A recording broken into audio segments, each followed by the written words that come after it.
ગઈકાલે Limbayat police station વિસ્તારમાં આવેલ સંજયનગર સર્કલની બાજુમાં મરણ જનાર સુદામ હીરામણભાઈ પાટીલ નાઓનું બે આરોપીઓએ મર્ડર કરેલું હતું, જે અનુસંધાને આજરોજ બંને આરોપીઓને ગુનાવાળી જગ્યાએ લાવી તેમનું રિકન્સ્ટ્રક્શન પંચનામું કરવામાં આવેલું છે।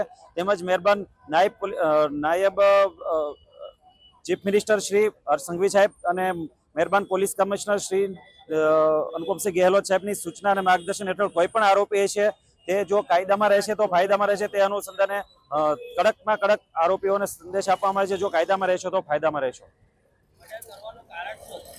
મર્ડર કરવાનું કારણ એવું હતું કે આરોપી રાજેશ ભદાણે નાઓની બેન સાથે મરણ જનારના આડા સંબંધ હતા। એ તો એનો અંગત રાગદ્વેષ હતો જ તે, પરંતુ 15 દિવસ પહેલા આ લોકોને ફરીથી કંઈક મારામારી અને ઝઘડો થયેલો હતો, જે અનુસંધાને તેણે મનમાં રાખી તેની અદાવત રાખી અને આ જગ્યાએ તેનું મર્ડર કરેલું હતું।